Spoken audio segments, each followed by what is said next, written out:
अस्सलाम वालेकुम, welcome back to my another video. आप देख रहे हैं किचन विद कौसर और किचन विद कौसर में आज बहुत ही मजेदार सी रेसिपी बनने लगी है। तो सबसे पहले मेरी दुआ है अल्लाह ताला आपको और आपके अहले यार को खुश खुरम रखे। तो अगर आपने मेरे चैनल को सब्सक्राइब नहीं किया तो सब्सक्राइब कर दें, साथ बेल आइकन के बटन को क्लिक कर दें और मेरी हर नई आने वाली इस वीडियोस का नोटिफिकेशन आपको फ्री में मिलता रहेगा।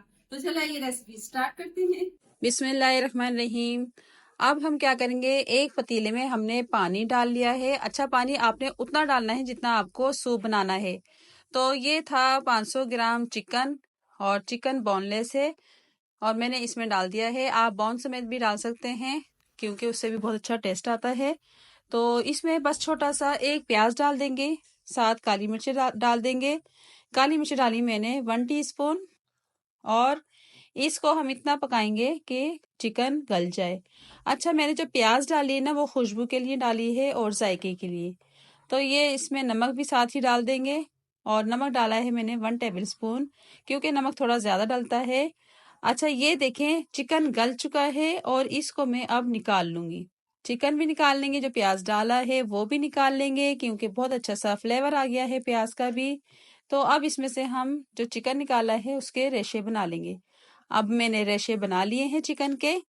तो अब क्या करेंगे, अंडे लेंगे 2 अदद और 2 अदद अंडे लेके इनको हम फेंट लेंगे।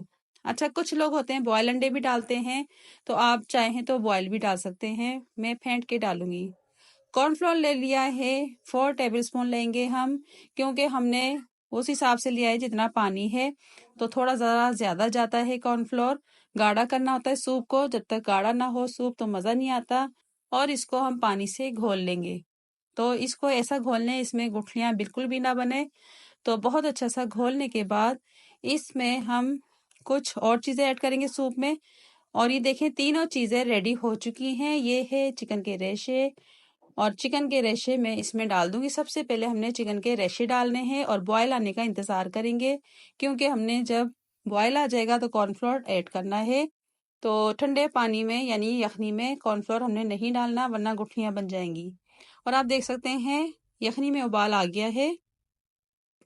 तो इसमें हम डाल देंगे कॉर्नफ्लोर और आहिस्ता आहिस्ता करके इसमें डालना है, एकदम सारा नहीं डालना। और साथ में चमचा भी आपने चलाते जाना है। तो इस तरीके से आप कॉर्नफ्लोर डालते जाएं और चमचा चलाते जाएं। और ये देख लें कि कितना गाढ़ा रखना है आपने, उस हिसाब से इसमें आप डालें। तो अभी थोड़ी और ज़रूरत है, तो थोड़ा सा और डाल लेते हैं और साथ में मिक्स करते जाएं। और ये देख लें कितना ज़बरदस्त सा सूप हमारा रेडी हो गया है। बस इसी तरह आपने बनाना है। थोड़ा सा नमक कम था, वो भी मैंने ऐड कर दिया है। इस पॉइंट पे आप चेक कर सकते हैं, नमक डाल सकते हैं। और अब क्या करेंगे, इसको हम अंडे डालेंगे। अंडे मैंने फेंटे हुए थे 2 अदद, तो आहिस्ता आहिस्ता डाल के इसको मिक्स करते जाना है इस तरीके से। और ये देखें बहुत ही वीआईपी से अंडे भी नजर आ रहे हैं। और मैं इसको डिश आउट कर लेती हूँ और मैंने डिश आउट कर लिया है। और सॉस डाल दें, चिली सॉस सोया सॉस दोनों इसमें डाल के खाएं आप, मज़ा आएगा पिए यानी कि। तो आपने इसी तरह रेसिपी को फॉलो करना है, फैमिली फ्रेंड में शेयर करना है। तो मिलते हैं नई रेसिपी के साथ, दुआ में याद रखें। अल्लाह हाफिज।